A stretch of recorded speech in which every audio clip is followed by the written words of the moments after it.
بسم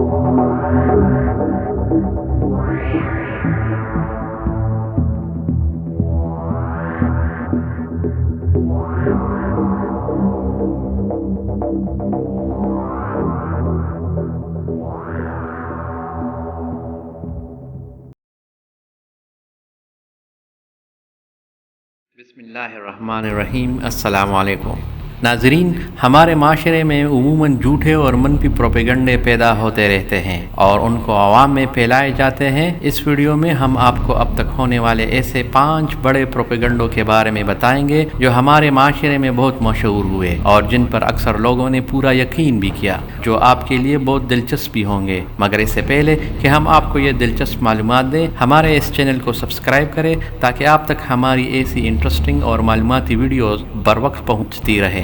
ناظرین، ان منفی مگر دلچسپ پروپیگنڈوں کی تفصیل ملاحظہ کرتے ہیں۔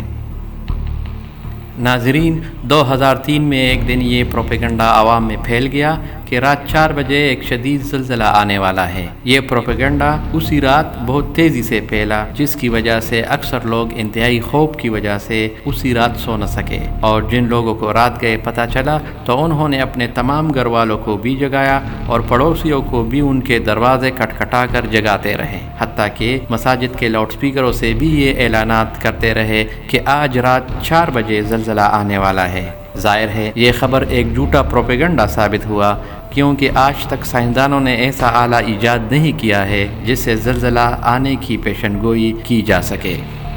ناظرین، 2001 میں افغانستان پر وار آن ٹیرر میں جنرل پرویز مشرف نے امریکہ کا ساتھ دیا۔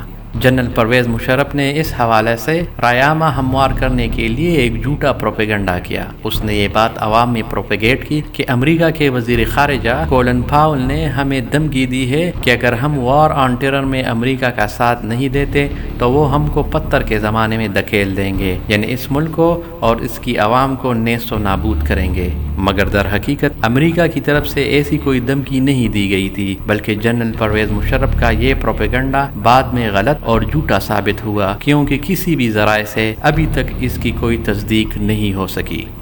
تیسرے نمبر پر ہم جس جھوٹے پروپیگنڈے کا ذکر کرنے جا رہے ہیں وہ بھی بہت دلچسپ ہیں۔ بینظیر بھٹو کے دور حکومت میں مخالفین تو یہ پروپیگنڈا کرتے تھے کہ بینظیر بھٹو امریکہ کے لیے کام کرتی ہے، مگر اس کے خلاف کرپشن کا پروپیگنڈا کرتے کرتے مخالفین یہ بھی کہتے تھے کہ انہوں نے اور کے شوہر آصف زرداری نے اعلیٰ نسل کے گھوڑے پال رکھے ہیں جن کا سارا خرچہ قومی خزانے سے پورا کیا جاتا ہے، بلکہ یہ بات بھی مشہور کی گئی کہ ان گھوڑوں کو سیب کے مربے اور شہد کھلایا جاتا ہے۔ ناظرین، مضحکہ خیز بات یہ ہے کہ ایسے گھوڑے کہاں پائے جاتے ہیں جو شہد کھاتے ہوں۔ یہ بات خود اپنے جھوٹ ہونے کی دلیل ہے، جبکہ اس کی تردید بینظیر بھٹو نے بھی خود اسمبلی فلور پر جذباتی ہو کر کچھ اس طرح کیا تھا۔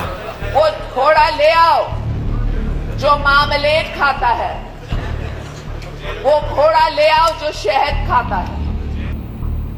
ناظرین، ایک بڑا پروپیگنڈا جس کے عوام پر اب بھی اثرات موجود ہیں وہ پولیو ویکسین کے خلاف پروپیگنڈا ہے۔ پولیو ویکسین کے بارے میں یہ بات ہمارے معاشرے میں پروپیگیٹ کی گئی ہے کہ یہ ویکسین فیملی پلاننگ کے لیے استعمال ہو رہا ہے، یعنی بچے کی پیدا کرنے کی صلاحیت کو متاثر کرتا ہے، جو کہ سراسر جھوٹی بات اور منفی پروپیگنڈا ہے، کیونکہ آج تک سائنسی بنیاد پر ایسی کوئی بات ثابت نہیں ہوئی ہے۔ اسی طرح کا پروپیگنڈا کچھ عرصہ قبل آیوڈین ملا نمک کے بارے میں بھی پھیلایا گیا تھا، جو کہ اب مکمل طور پر غلط ثابت ہوا ہے، اور شاید یہ پروپیگنڈا کرنے والے اب خود بھی آیوڈین ملا نمک استعمال کر رہے ہوں۔ ناظرین، ایک اور بڑا پروپیگنڈا جس کا ہم ذکر کرنے جا رہے ہیں وہ جماعت اسلامی کے بانی مولانا مودودی کے خلاف تھا۔ ان کے مخالفین نے ان کے خلاف کئی باتوں کا جھوٹا پروپیگنڈا کیا، جس کے اثرات آج بھی بعض لوگوں پر، خاص کر بعض علماء پر موجود ہیں۔ مولانا مودودی کے متعلق یہ بات پروپیگیٹ کی گئی کہ وہ یہودیوں کا ایجنٹ ہیں۔ یہ بھی کہا گیا کہ انہوں نے ایک علیحدہ فرقہ مودودیت بنایا۔ ان کے خلاف یہ جھوٹ بھی پھیلایا گیا کہ اس نے اپنی تفسیر تفہیم القرآن میں پیغمبروں کی بے ادبی کی ہے۔ ان کے خلاف کفر کے جھوٹے فتوے بھی جاری کیے گئے، مگر ان کے خلاف مذکورہ پروپیگنڈا جعلی اور جھوٹا ہی ثابت ہوا، اور آج ان کی تعلیمات دن کے سورج کی طرح روشن ہیں۔ ناظرین، اگر آپ کو یہ ویڈیو پسند آئی ہو تو اسے لائک کر کے سبسکرائب کریں۔ شکریہ۔